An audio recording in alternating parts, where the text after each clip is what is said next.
Hi there, everybody. This is David, and we have some great news in regards to Final Fantasy VII Part 3 going on today, and I do want to talk to you all about it. We have stuff about exclusivity, stuff about the battle system, stuff about minigames and mandatory minigames. Lots of things to go over today in regards to Part 3, which I'm so looking forward to, and I do think that that's worth a sub, as I do try my hardest to 100,000 subscribers. Your help, your like, and your sub, I just know that I can get there, so thank you so much for that. So, starting off, Final Fantasy VII Remake Part 3 is currently 9 months into development, and it is not next generation exclusive. Just how we had Remake on PS4 exclusive, then we had Rebirth on PS5 exclusive, then they eventually got PC ports like 6 months, something like later or whatever. This next one, it's going to not be on like PS6, you know, it went 4, 5, 6, but it's going to be on multiple systems, and it's probably going to be releasing simultaneously on the PS5 as well as the PC, and development is progressing smoothly according to the developers.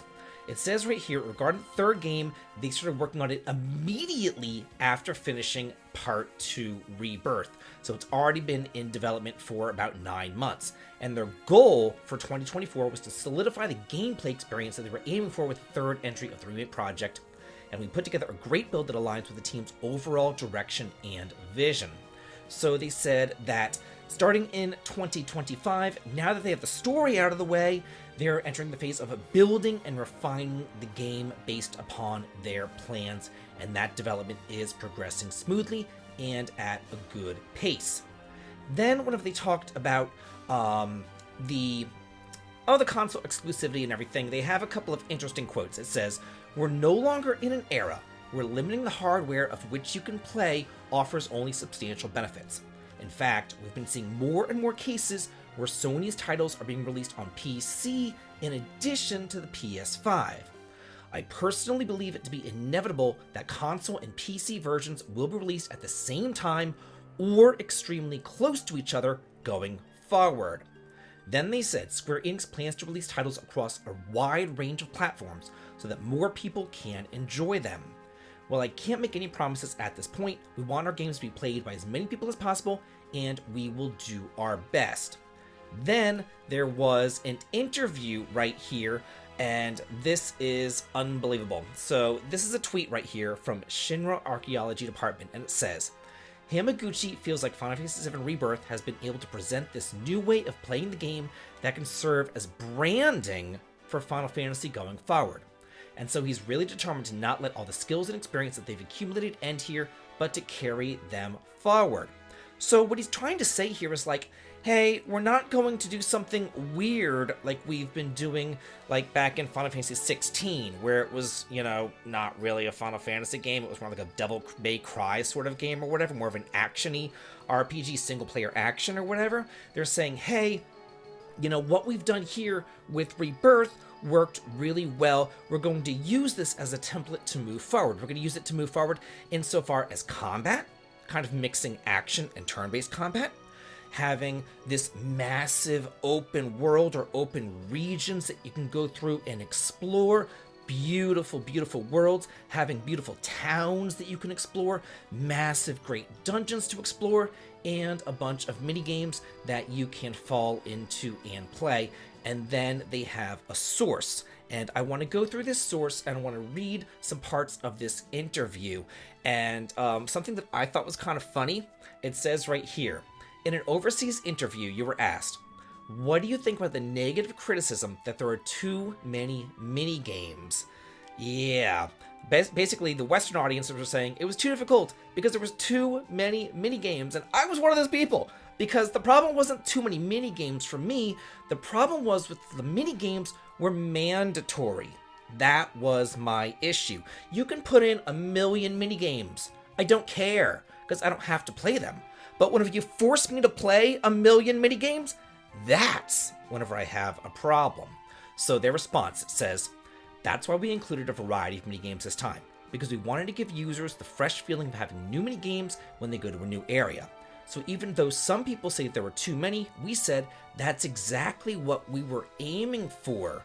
So apparently they went in knowing that people would be dissatisfied, but they wanted a variety of minigames, and they wanted to sprinkle that variety throughout the game. Then they go on to say they're redacting a previous statement, because they did say in a previous interview, either that or maybe it was mistranslated, that they were going to reduce the amount of minigames, because I remember talking about that in the news show, and I was like, oh, hallelujah, they're reducing the amount of minigames. Maybe they won't make them mandatory, you know? But now they're saying this. We have no plans to significantly reduce the number of minigames in the third installment. We commented that we plan to make some changes rather than using the same method as in the second installment, but in the translation process, it came across strangely, as there will be fewer minigames in the third installment. So basically, they're blaming the translation software, I suppose, saying, hey, we never said that, but the translators, you know, mistranslated us or whatever. So then it says, because of that, some users have said to us, don't reduce it. So I'd like to take this opportunity to let you know that there is a possibility their approach will change. So hopefully their approach is, we're not going to make them mandatory, because again, that was my issue. My big thing about it was like, okay, so you get on the boat to go to Costa del Sol, and the entire chapter is playing Queen's Blood.